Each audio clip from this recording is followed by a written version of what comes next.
قاضی فیاض عیسیٰ کا آج supreme court کے اندر آخری دن ہے۔ اگر ہم ان کی پچھلے 13 مہینے کی سپریم کورٹ کے اندر کارکردگی کا جائزہ لیں تو اسے ایک بات تو واضح طور پر سامنے آتی ہے کہ قاضی فیاض عیسیٰ ایک خاص ایجنڈے پہ آئے تھے، سپریم کورٹ کے چیف جسٹس بنے تھے۔ اس بات کا اندازہ میں آپ کو ایک سادہ سی مثال دوں گا کہ جس دن قاضی فیاض عیسیٰ سپریم کورٹ کے چیف جسٹس بنے اس دن میاں نواز شریف لندن سے پاکستان آئے، اور آج جب قاضی فیاض عیسیٰ سپریم کورٹ کے چیف جسٹس کی ان کی جو مدت میعاد آج ختم ہو رہی ہے، تو آج ہی میاں نواز شریف کے بارے میں یہ اطلاعات آ رہی ہیں کہ وہ لندن جانے کا پلان اپنا بنا چکے ہیں۔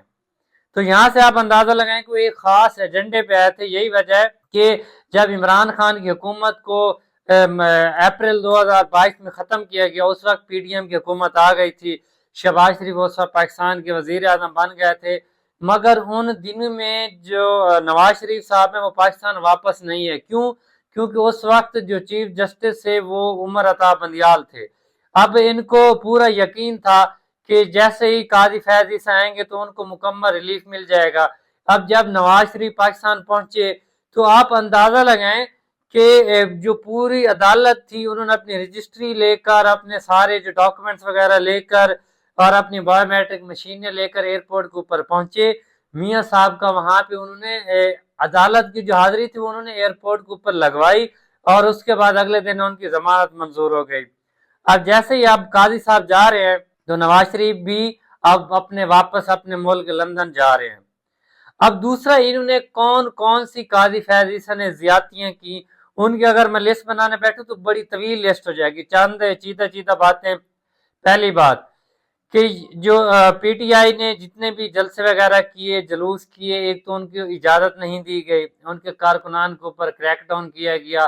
آنسو گیس اور ایکسپائرڈ جو شیل تھے وہ ان کے اوپر پھینکے گئے، جس سے کئی کارکنان زخمی ہوئے، بہت سے معذور ہوئے، بہت سے بے گناہ جیلوں کے اندر چلے گئے جن کا کوئی پرسان حال نہ تھا۔ اس کے علاوہ عمران خان کو ناجائز جیل کے اندر ڈالا گیا، اس کی بہنوں کو ڈالا گیا، اس کی بیگم کو جیل کے اندر ڈالا گیا، اور ساتھ ساتھ پی ٹی آئی سے اس کا بلے کا نشان چھینا گیا۔ نہ صرف یہ بلکہ پی ٹی آئی سے مخصوص نشستیں چھینی گئیں، اور جن پی ٹی آئی نے جو قومی اسمبلی کی اور صوبائی اسمبلی کی جنرل سیٹوں کے اوپر کامیابی حاصل کی تھی، قاضی فیض نے وہ واپس جو تھی ان سے چھین کر نون لیگ کو دے دی تاکہ ان کی کسی طرح 2/3 میجورٹی پوری ہو سکے۔ وہ بھی نہ پوری ہوئی۔ پھر الیکشن کی تحقیقات کے لیے جو ٹریبیونل کام کر رہے تھے، قاضی فیض عیسیٰ نے اس کے اوپر سٹے دے دیا، ان ٹریبیونل کا کام ابھی تک رکا ہوا۔ اگر وہ آزادانہ کام کریں تو آج 183 جنرل سیٹس قومی اسمبلی کی پی ٹی آئی کو مل جائیں۔ اب یہ سب کچھ کرنے کے باوجود جب حکومت کو، پی ڈی ایم کے اتحاد کو 2/3 میجورٹی نہ ملی تو قاضی صاحب نے جاتے جاتے ایک بہت بڑا احسان کر دیا پی ڈی ایم کے اوپر اور ملک کا ستیہ ناش کر دیا۔ قاضی صاحب نے 68(3) کا جو فیصلہ تھا وہ ریورس کرتے ہوئے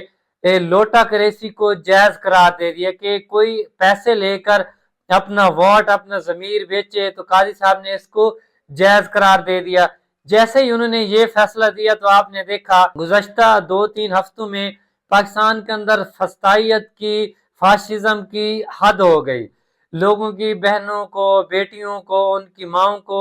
گھروں سے اٹھایا گیا، چار دیواری کا تقدس پامال کیا گیا، رات کے اندھیرے میں گھروں کے اندر چھاپے مارے گئے، خواتین کو زد و کوب کیا گیا، لوگوں کے کاروبار تباہ کیے گئے، اور